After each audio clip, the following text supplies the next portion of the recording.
Perkenalkan, nama saya Diki Rahmat Hidayat. Saya dari Prodi Bisnis Digital. Di sini saya akan mempresentasikan tentang memahami persepsi konsumen. Persepsi konsumen adalah cara individu menginterpretasikan dan memberikan makna terhadap informasi yang mereka terima dari lingkungan sekitarnya, terutama dalam konteks pembelian dan penggunaan produk atau jasa. Ini mencakup bagaimana konsumen melihat, mendengar, merasakan, dan memahami segala hal yang terkait dengan produk atau merek tertentu. Persepsi konsumen dapat sangat mempengaruhi perilaku konsumen, termasuk keputusan pembelian, setelan merek, dan persepsi terhadap kualitas produk. Lalu selanjutnya ada definisi persepsi konsumen. Persepsi konsumen dapat didefinisikan sebagai berikut. Yang pertama adalah proses selektif. Proses selektif adalah fenomena di mana konsumen cenderung memilih dan menekankan informasi tertentu sambil mengabaikan yang lain sesuai dengan kebutuhan, kepentingan, dan preferensi mereka. Ini berarti bahwa tidak semua informasi yang diterima oleh konsumen akan diperhatikan atau diproses dengan sama, melainkan hanya yang dianggap relevan atau penting bagi mereka. Lalu yang kedua adalah penyusunan organisasi. Penyusunan organisasi merujuk pada kemampuan individu untuk menyusun informasi yang diterima menjadi struktur-struktur yang terorganisir dan berarti. Ini memungkinkan konsumen untuk memahami informasi dengan lebih baik dan membuat keputusan yang lebih rasional. Proses ini dapat melibatkan pengelompokan informasi berdasarkan kesamaan kontras atau hubungan lainnya. Lalu yang ketiga adalah interpretasi unik. Persepsi konsumen dipengaruhi oleh faktor internal dan eksternal yang membentuk pandangan mereka yang khas. Lalu di slide berikutnya adalah faktor-faktor yang mempengaruhi persepsi konsumen. Tentu, faktor-faktor yang mempengaruhi persepsi konsumen dapat dibagi menjadi faktor internal, eksternal, dan interaksi.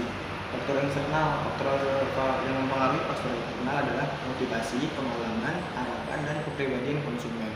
Lalu yang mempengaruhi faktor eksternal adalah karakteristik produk, teknik pemasaran, dan pengaruh lingkungan sosial. Lalu ada interaksi. Interaksi adalah kombinasi faktor internal dan eksternal yang membentuk persepsi konsumen yang unik. Lalu di slide berikutnya adalah proses pembentukan persepsi konsumen. Proses pembentukan persepsi konsumen melibatkan langkah-langkah yang kompleks dan terkadang dapat dipengaruhi oleh berbagai faktor. Berikut ini adalah langkah-langkah umum dalam proses pembentukan persepsi konsumen. Yang pertama adalah perhatian. Konsumen menyeleksi informasi yang diterima berdasarkan ketertarikan dan kebutuhan mereka. Lalu yang kedua adalah organisasi. Konsumen mengelompokkan informasi menjadi pola yang bermakna. Lalu yang ketiga adalah interpretasi. Konsumen memberikan makna terhadap informasi berdasarkan pengalaman dan ekspektasi mereka. Lalu di slide berikutnya ada peran persepsi konsumen dalam pengambilan keputusan. Persepsi konsumen memainkan peran penting dalam proses pengambilan keputusan karena berpengaruh langsung terhadap bagaimana konsumen melihat dan menilai produk atau layanan. Berikut adalah cara persepsi konsumen mempengaruhi pengambilan keputusan. Yang pertama adalah pengenalan masalah. Persepsi konsumen tentang kebutuhan atau masalah yang harus diselesaikan. Lalu yang kedua adalah pencarian informasi. Persepsi konsumen tentang sumber informasi dan alternatif yang tersedia. Lalu yang kedua adalah evaluasi alternatif. Evaluasi alternatif adalah persepsi konsumen tentang atribut dan manfaat yang ditawarkan oleh masing-masing alternatif. Lalu yang keempat adalah keputusan pembelian. Persepsi konsumen tentang produk atau jasa yang paling sesuai dengan kebutuhan mereka. Lalu strategi mempengaruhi persepsi konsumen. Persepsi konsumen memainkan peran penting dalam proses pengambilan keputusan mereka karena berpengaruh langsung terhadap bagaimana konsumen melihat dan menilai produk atau layanan. Berikut adalah cara persepsi konsumen mempengaruhi pengambilan keputusan. Yang pertama adalah branding, membangun merek yang kuat dan konsisten untuk menciptakan persepsi positif. Lalu yang kedua adalah komunikasi pemasaran, menggunakan pesan, iklan, dan promosi efektif untuk mempengaruhi persepsi konsumen. Lalu yang kedua adalah pengalaman pelanggan, menciptakan pengalaman yang positif dan memenuhi harapan konsumen. Lalu yang keempat adalah desain produk, merancang produk yang sesuai dengan kebutuhan dan persepsi konsumen. Lalu di slide berikutnya ada studi kasus, contoh pemahaman persepsi konsumen.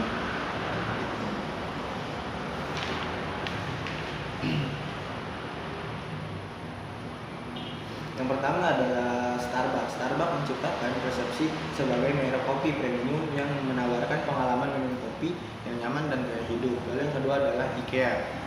IKEA menciptakan persepsi sebagai merek furniture dengan furnitur yang terjangkau, praktis, dan modern. Lalu yang ketiga ada Apple. Apple membangun persepsi sebagai merek teknologi yang inovatif, minimalis, dan mudah digunakan.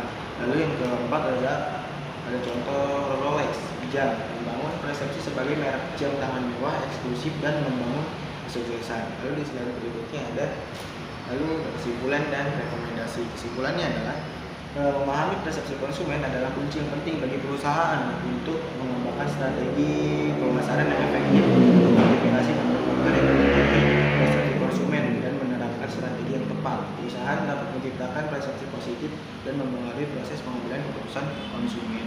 Rekomendasi atau untuk perusahaan adalah untuk terus melakukan riset dasar, memantau baik konsumen dan beradaptasi dengan perubahan preferensi konsumen dengan memahami dan mengelola persepsi konsumen secara efektif. Perusahaan dapat meningkatkan kepuasan dan loyalitas konsumen dalam jangka panjang. Mungkin itu saja yang dapat saya sampaikan. Kurang lebihnya mohon maaf. Sekian dan terima kasih. Assalamualaikum warahmatullahi wabarakatuh.